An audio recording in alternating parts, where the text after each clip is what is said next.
welcome, Benji. Benji's going to be heading up the Oldham team here at Real Life. So I thought it'd be good for us to get him on, get him chatting, and then we could just have a chat about all things fitness. So thanks for coming on, Benji, mate. You're welcome, mate. I'm glad to be asked. Good. A little bit nervous. I won't lie. Do you know what I mean? Mate, don't worry, we've got nothing to be nervous about. I'm not going to throw anything dodgy at you. How's things been? Good, mate. Obviously, getting this place together. Like I come with Ty when it was empty, so the progression of it, getting it open. So you've seen it from the start. Seen it, yeah, right from the start when we come and spoke to the landlady, and it was meant to be half the size of this, but the space had gone. So. Was that upstairs or downstairs? But I think it was in the building next to it. Oh, so, right. But Ty's just gone big, gone all in. Mate, it's so good. And no, so mate, it's it's just excitement in it, and like obviously lucky that he's took me along for the ride. So it's just excitement really at the minute, getting ready to go. Everything's together. We can obviously us PTs can train, so feeling good. Every time I come in here and I just look around, I'm just thinking like, I just can't wait to actually give some beastings. Like you look at the class area, it's funny because you guys can't see us, what we can see, but we can see the whole gym. And it's like every time you come in, there's something new. And honestly, when you guys get in here, it's going to be crazy. But yeah, I think it's the feel of the vibe. When we did in the promo shoot, obviously people can't see, but when it was kicking and when there was a lot of people in here, like the vibe was mad, wasn't it? Yeah. Like it's gonna be mega when it's full. Yeah. I was ready to go out and party that night. It gave me that much of a buzz. Like when it was full and everybody's training, it's mega. Oh, it's sick, and there's nothing better. So I first met you when I was at Real Life Bolton and we did the team training. Do you remember? Yeah. That was probably like a year ago now. Yeah, it's got to be, hasn't it? I mean, this past year's Isn't disappeared, isn't it? So like, yeah, I don't even know. It's got to be a year, hasn't it? Because I think it was normal life in it when we went. So you'd come in, and I remember like when you came in, we did every Friday we'd do like team coaching, and this Friday Benji'd come in to deliver like some training on biomechanics, I think it was on. And I remember at the time I was just so intrigued because I hadn't been introduced to something like that yet in my time as PTing.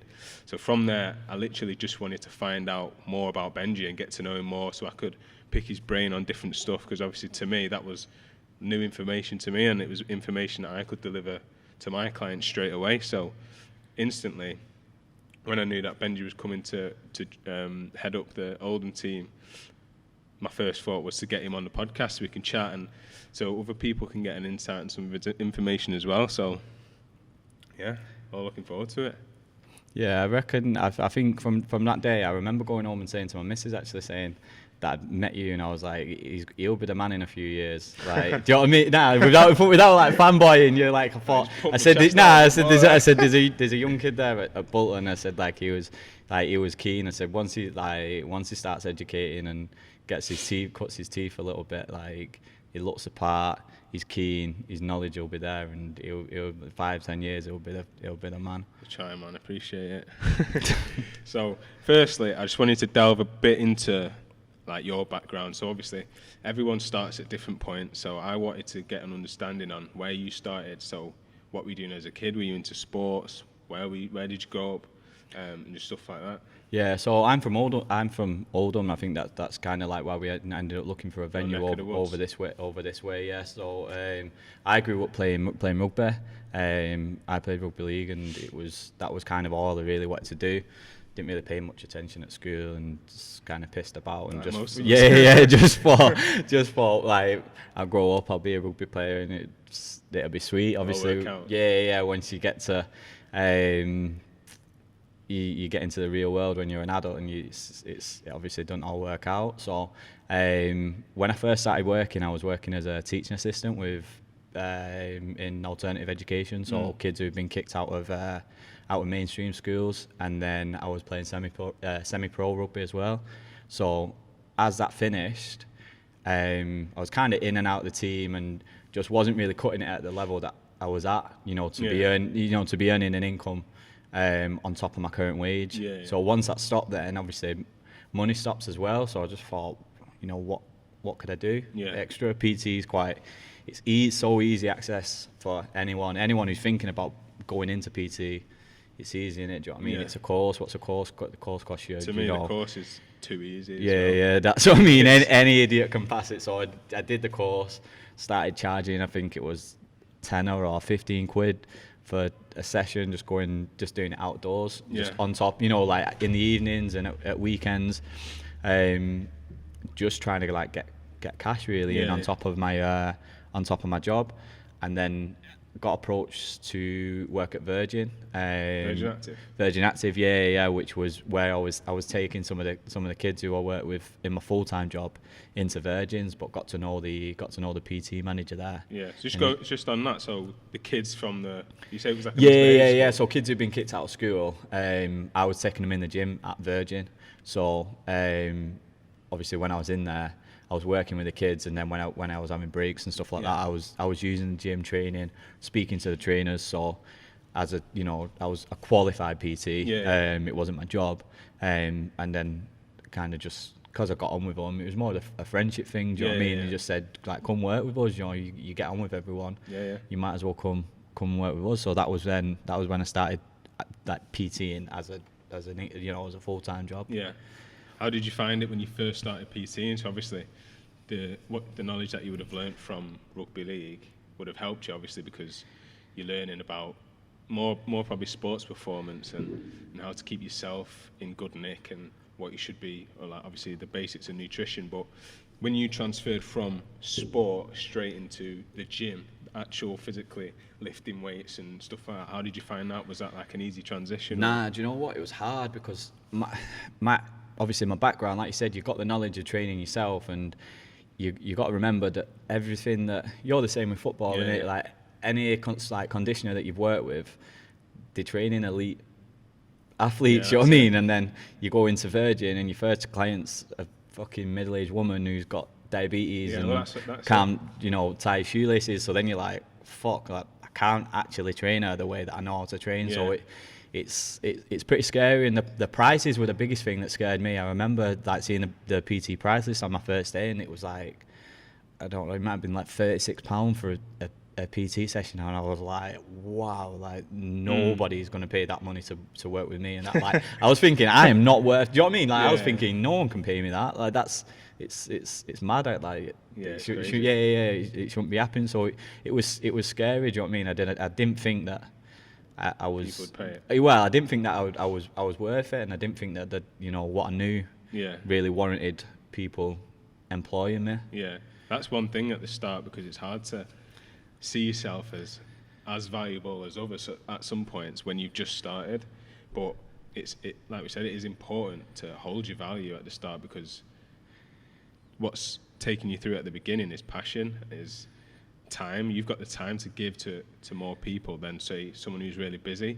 So that that does probably sell you a little bit at the beginning, because obviously the time that you've got. I was working with guys who was doing, who was on the top tier, like Ty was there, and people like banging out sessions all day, and they ain't got the time to give more attention to people. Or if I had a client who was a little bit keen and they might be paying for 1 or 2 sessions a week, I'd say, I'll be free when you come in, and we'll do a 3rd session, but don't pay me. And it's that type of stuff that when you're new, you're just learning. But the more time you spend with clients on the gym floor, the better you're going to get, and the quicker that's going to come. So then, from Virgin Active, so how long were you there, and what other gyms did you work in a gym after that? Or so Virgin was, do you know what, thinking about it, I was thinking about this last night when I was thinking about like my journey through it.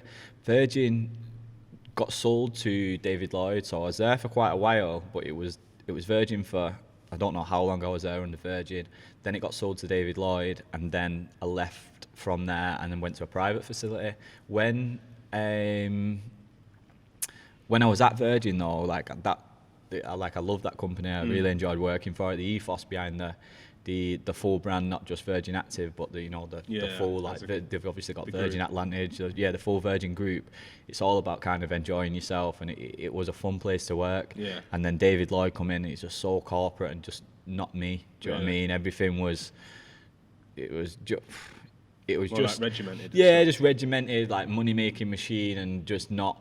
There just wasn't ways to play, or Yeah. you know, like do your own thing. It was kind of their way, or Yeah. you know, no way at all. Do you think that transcends then onto the members as well, like the way that it feels? Yeah, when you're yeah. in the And building? I spoke to members who left, and they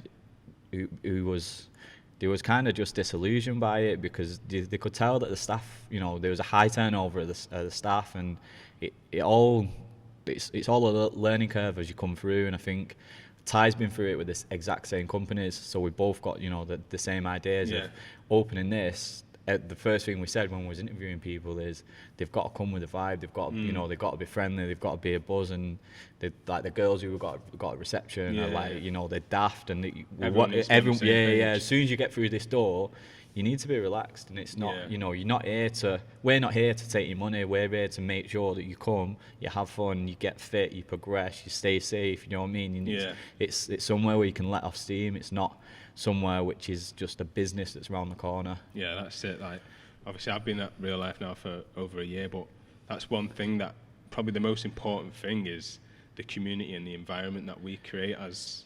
Yeah, I mean, real team. life, what Ty's done at real life is just even another level on top of anything. Like, I remember the first time I went to real life Bolton, it was Eric was PTing, and I literally walked through the doors. Eric's PT, and he's PTing a woman, and then there was a baby with the baby mats what they have before they come roll over. So the baby just lay there on the floor. I was like, what? So this girl's like doing a session, and then just and then just like does a weights or whatever. Then a rest time, then she'd just be crouched down, like the kids, playing with the kids. The kids chilling. And I thought that, like, that's so sick that there's just but no one in the gyms bothered, and like after a session everybody's with you know, like holding the baby, and it's just a nice environment. It's a nice place to be. And even as this place has been opening, like Ty's kids have been down here, Jodie off the who's going to be working behind the cafe, like she's got, you know, she has a son in there. Like, I brought my little lad in there, and it's just nice. Do you know what I mean? You don't feel that pressure of don't touch that, or don't, you know, like, it's just we're in here, we've got the part, the kids are doing the things, and it's nice. Do you know what I mean? It's like you said, it's different to other gyms, but having that capability or the ability to bring in your children when you work in it, like, really does change. I remember the first time I had a client ask me whether they could bring the child. When I first started, because obviously they must have seen that before I'd come, that obviously children run around. I was like, I don't know, I'll ask. I was like, I don't know, can you bring your kids in? And Tyler, yeah, of course, get them involved. I was like, oh, all right, so. Yeah, that's what I mean. I mean, what Ty's created in terms of a brand is silly. There's the growth. There's just in a ceiling on it because of the, you know, the environment that it is. And like I said, I've only seen a small part of it at Bolton before the lockdown, and what I can feel already with this, like, it's growing momentum and it's building. As soon as them doors are open, mate. As soon as them doors are open and people feel like how nice of a place it is, and how, you know what I mean, and how nice the people are who are in it. It's crazy. It's gonna be crazy. And I think even just to think of the amount of memberships that we've sold when we're not even open, like people that are buying into real life and buying into real life Oldham before they'd even seen what the gym's going to look like. Yeah, the pre-sale was sold on nothing. It was an empty room. We didn't even have any kit. I don't even think the floor, like the walls have been painted. How much for what, an empty room? Yes, so it is, mate. It's mad. That's what I mean. I'm so excited for April. Oh, it's going to be sick, isn't it? Right. So I wanted to get into more about past just the level 3 PT qualification. So obviously you can learn little bits from anyone. That's one thing that I've learned in life. Like, anyone can teach you something. But what I want to know is so other than the level 3, like I said, what further education have you then gone on to done? Because I know you've done things like visiting like seminars and stuff like that. So what have you done, and what have you found has been most beneficial?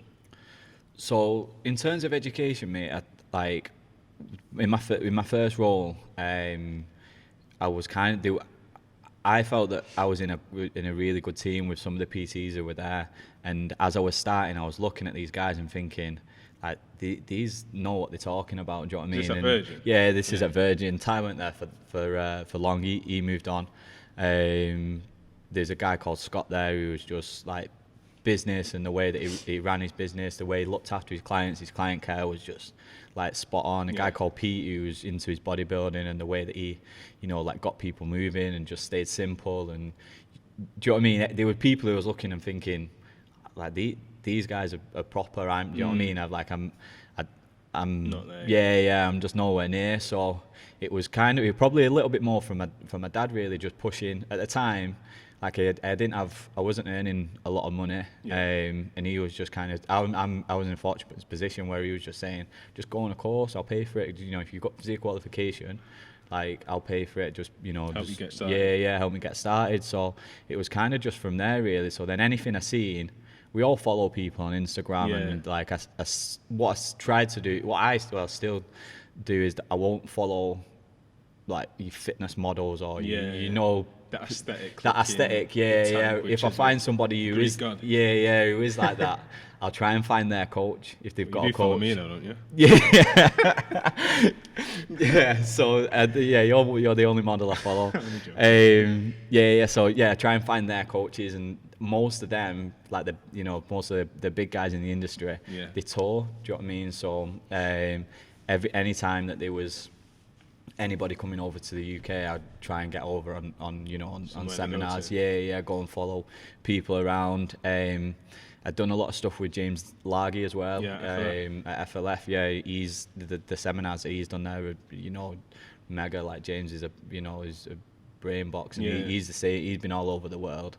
I've seen some stuff. That type of education's really brought me on, and then I've done. Just to touch on that, sorry, whilst we're on it. So say you go to a seminar, so like there's different topics and things like that, like what's, say, an example of one that you've been to in the past? So probably one of the best ones I went to was Ben Pokolsky and the muscle doc Jordan Shallow.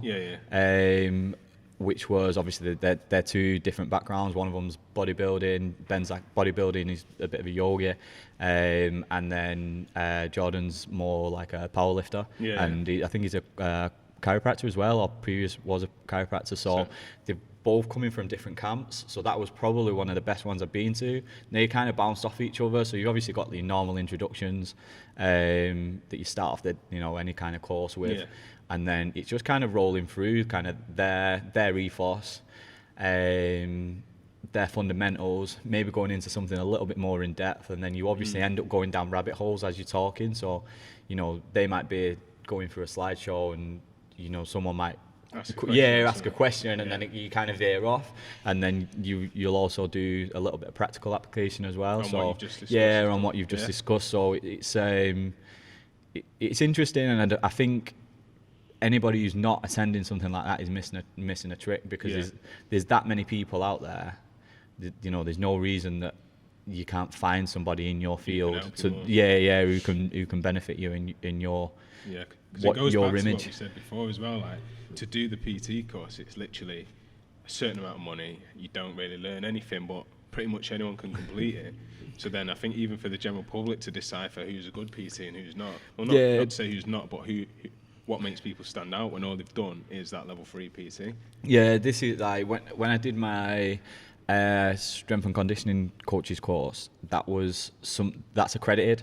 So that was finishing that was probably one of the most satisfying things for me, because I could then say I wasn't just level 3 PT. Even though I might not have took more away from a seminar. Just having that accreditation just makes it then separates you that little bit in people. That's a bit more from a business point of view, but it just separates you a little bit more in people's eyes that way. But in terms of like your seminars, mate, they've just got to be done. I think you've got to just keep moving forward, and knowledge even if power. Knowledge is power, mate, and lack of knowledge, mate, is. You know yourself. There's so many PTs out there who are kind of, ruining a reputation for people who are trying. Do you know what I mean? Like, a lot of people just focus on the aesthetics as well. So I don't think it's even that, mate. I think it's some people are just blagging what they're seeing. Yeah. Do you know what I mean? Like they see something on Instagram and then like you know, someone might do some, I don't know, some mad set which is going to grow your arms if you do like it. A squat with bicep curl. Yeah. And then they see it and they think, wow, that's cool. And then they apply it to the client who's just nowhere near that type of standard. And they just think, how can I fuck my client up? Rather than thinking, how can I make my client better? Yeah. Do you know what I mean? And it just ruins the experience for clients. And when I've had people come to me and they've done a session or they've joined in with a friend session and then they've gone, that was actually, you know, I actually enjoyed that. I've had a PT before and I really didn't like it. And it's not about just, we kill people, innit? Yeah. But there's a time and a place. And there's a method to it as well. Yeah. Like everything, you should be able to stand up and, you know, talk through your program design and say why you've chosen, you know. I think that's dead important because a lot of people will just throw stuff together. And if you get asked why, like, why is it, you know, clients like to ask questions. Yeah. Everyone likes to ask, you know, why are we doing this instead of that?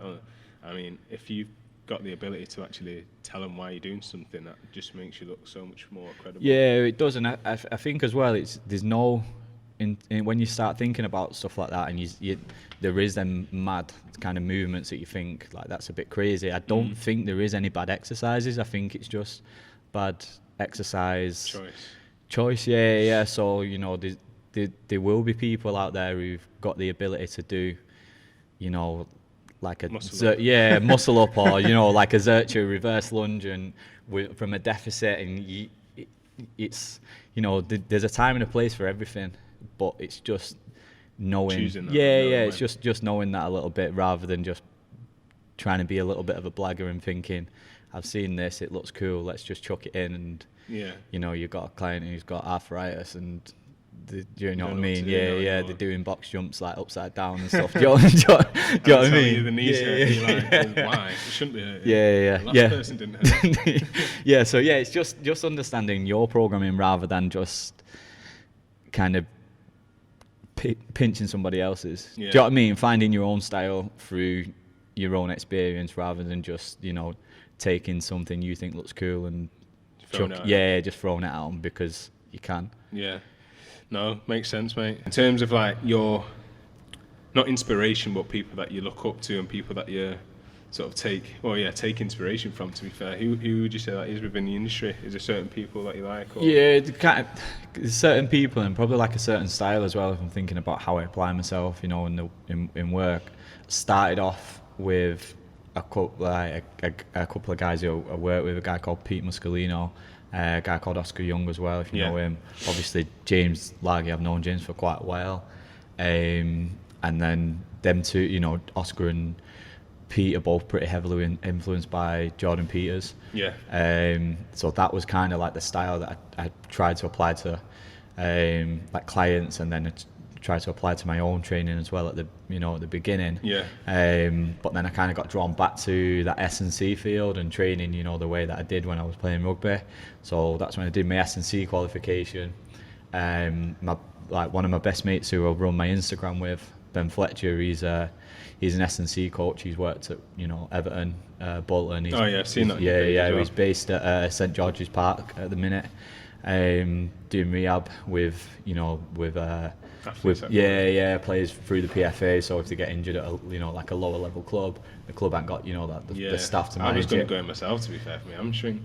Yeah, so it's, you know, it's working with them players at, you know, at St George's Park. So he's you know, like helped and influenced me a lot in that field. And then I've kind of come back when I've realised that all our clients who we kind of get, if they're not an athlete, is the bodybuilding clients, whether they like it or not, because they on want like a smaller scale. Yeah, it's just on a smaller scale. They want to lose a little bit of weight. They want to gain. They want to gain a little bit of muscle mass. So that's when I've kind of come back around, and then you've got like the muscle doc, that Jordan, you know, Dr. Jordan Shallow, who've been on a course with Ben Bukolski,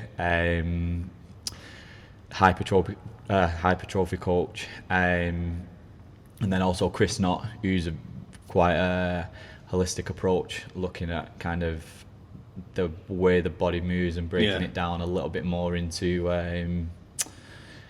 kind of like overall like health and looking at the body as a little bit more complex model rather than that your 2D biomechanics of just pulley systems. Yeah. So what would you say helps people to sort of decipher what their niche is within the industry? Because I know people sort of tend to focus on one thing or two things, but like we said before it crashed, some people tend to be a specialist in everything. Yeah. So it's just time, mate. It's just time, and I feel that client referral tells you a lot more about yourself than what you know. Yeah. Do you know what I mean? Like we said, it's you start off with everybody. You start off with old guys, with younger girls, with a middle-aged couple training. You've got a group training of a mum and a daughter, and you've got everybody, and everyone's doing different things, and you're spinning all these plates, so not really knowing, where you're at, and then you'll get success with one or two people, and then people will they'll refer their friends, or they'll refer people like them, or you put the same thing.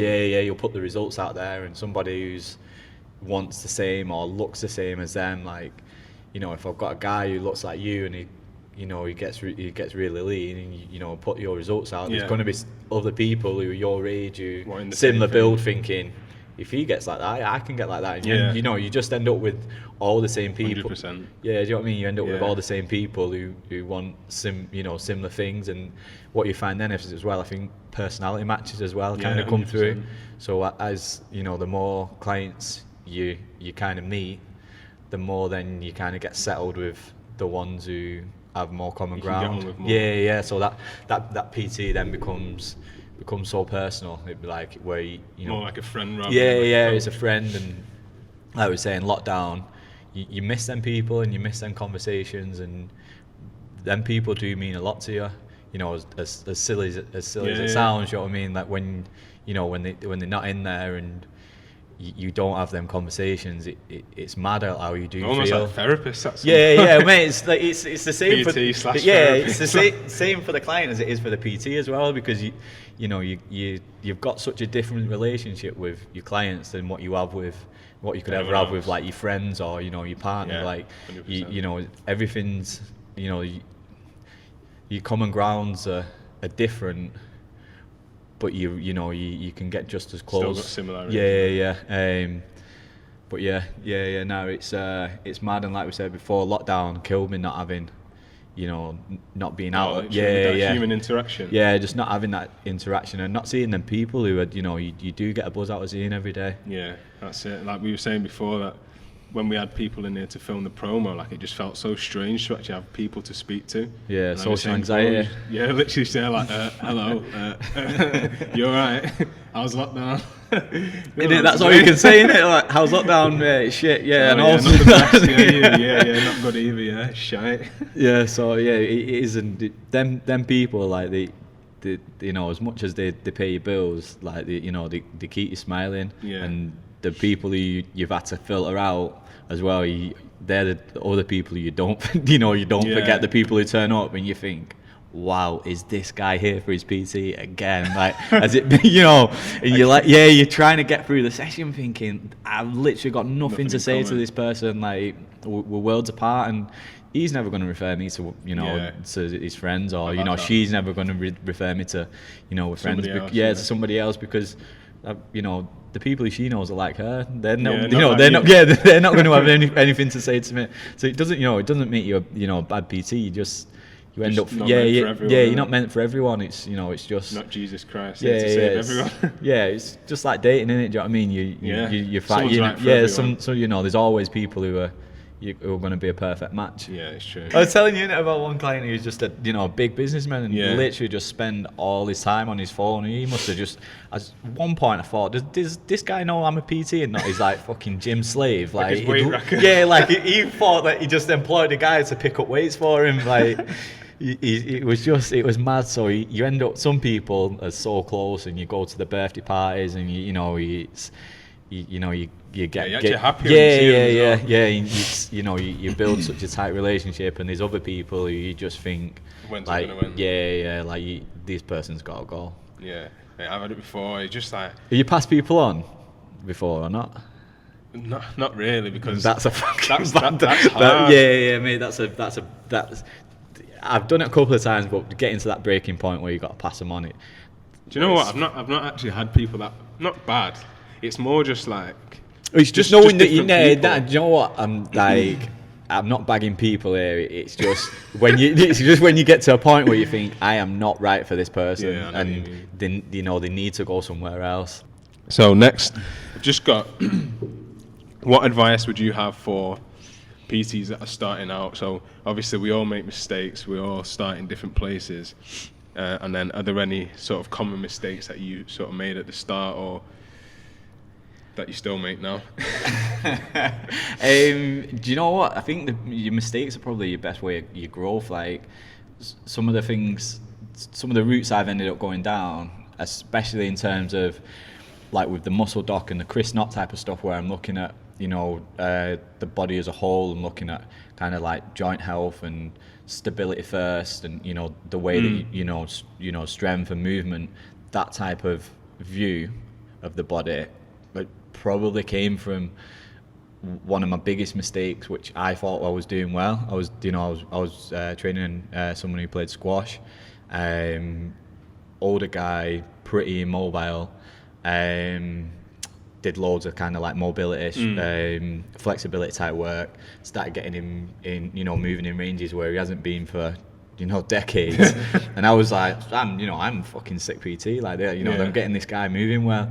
The next news, he fucking got injured playing squash. So speaks to the physio, and we're kind of like, obviously there's a reason why, innit? Do you know what I mean? So I was starting looking at why with I got on well with the physio he was using, and kind of what we got down to is we've got him in ranges, but he's got no strength in them ranges. Do you know what I mean? So he's been like this for like how long? And then you finally take so him to he's, this, but then that's not strong enough. So he's getting he's getting down to to reach a ball that he never would have ever been able to get to. But like everything through his through his lower body is giving him that range, and then he's got there and he's not strong enough to get back out of it, and he's got injured. But that's how you learn in it. And if I'd never done that, then I never would have thought.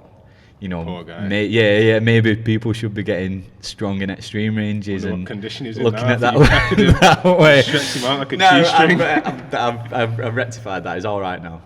Hopefully. Honestly. Otherwise, you won't be getting I won't ruin anybody else who comes to me. But it's stuff like that you do learn from, and same with kind of like doing work that you probably should have never done. In terms of, we touched on it before, like just taking people on because they ask you to. Like you're just responding to anyone. You need to be like very selective, I think, to constantly have success. Like always having people who feel good, who are getting stronger, who look good, rather than always having people who are treading. Having people. Like it's not about an income.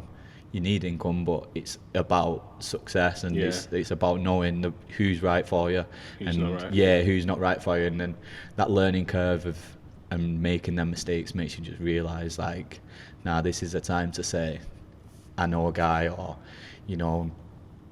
Jam is better for you, or I think one thing that stands out as well is when people can sack the client as well. Not sack them as in you're sacked, but in terms of like you're not following what I'm saying, and if you don't do it, people are going to be asking questions. Like, you've been with me for 6 weeks, why do you look the same?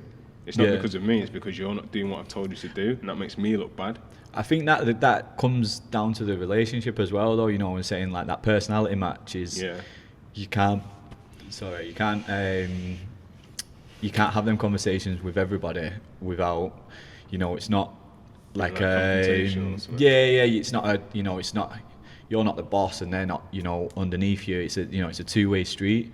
Like they could also be saying to you, you've not given me the right tools. You can't just give somebody a diet plan and expect them to stick to it, or you can't just give somebody extra training sessions and say go and do them if you've not got the capacity. You don't know where they're at. So it's making sure that you're both on the same page, because it's not the client not getting results is not always the client's fault. You know, a lot of the time you need to have that understanding. You have that understanding of, you know, they've not got these results because I've done something wrong. Do you know what I mean? Like, you know, whether it be I haven't given them the right approach, and maybe I should have been softer with them, maybe I should have been harder with them. You know, maybe I shouldn't have given them, you know, 5 extra sessions a week because it broke them in 2 weeks, and it broke the spirit, and it, you know, and broke the and it broke the hunger. You need to look at yourself a lot more than just saying like this bitch is lazy. Do you know what I mean? I think one way to rectify that is like setting expectations at the beginning, you know, and saying like, this is what I would think is achievable for you to do in a week or per session. I think what do you think is achievable? Are so important as well. I think that, you know, so many people just see a consult as you turn up and you just say, when are you available? What do you want to do? Because it's not about that. You know, I've had consultations, like I said, with Ben, who I work with. I've had, you know, a sit down with a potential client who's there, ready to train, wants a couple of sessions a week, ready to give me the money, and I've just said, look,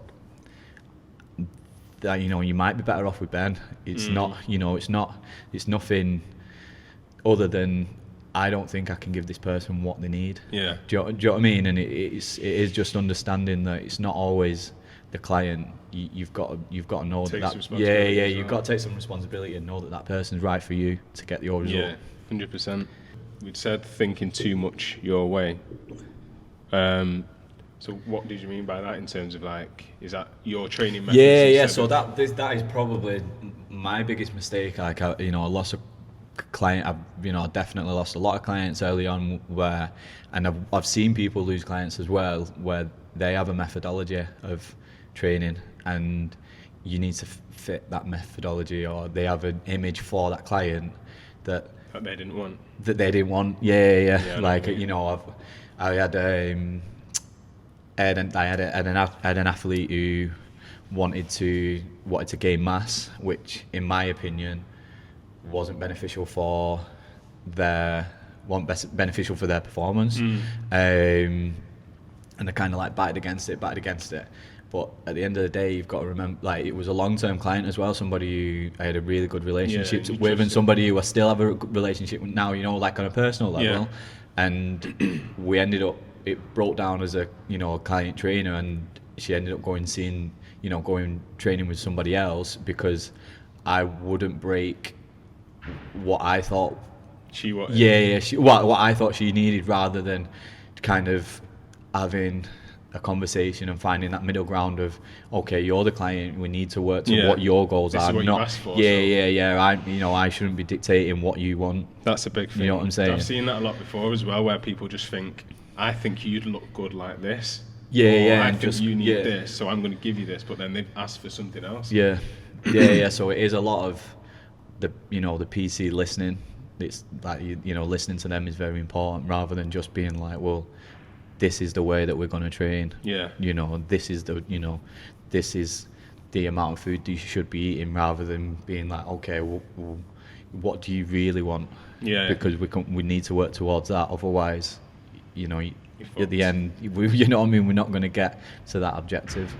Right. So last bit then, before I let you go, just got some quick fire questions, only 3 of them. So number 1. Name one thing that clients do that instantly irritates you. Time What, is being late? It's just not me.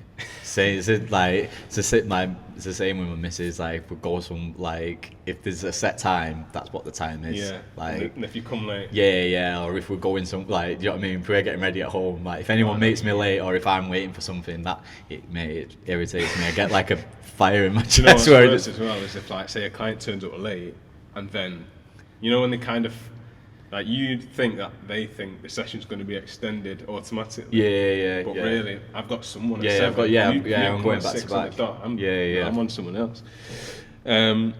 What makes a good client? Personality match, I'd say. It's number one. It's got to be. It's I think no matter what the goal is, if you're on the same page personally, you've got a good chance of getting there. No, I agree completely. And the only thing I'd add on to that would probably be someone that really wants it, someone who's why they're doing it is strong. Yeah. Some people just turn up and expect the world of just coming to a session, but if someone actually really wants it and is really committed to getting there, I think you get that buy-in with that, you know, that kind of makeup of that personality match. Do you know what I mean? Like, if someone comes in, they buy into you as a person, they see what you're about, they see what you like.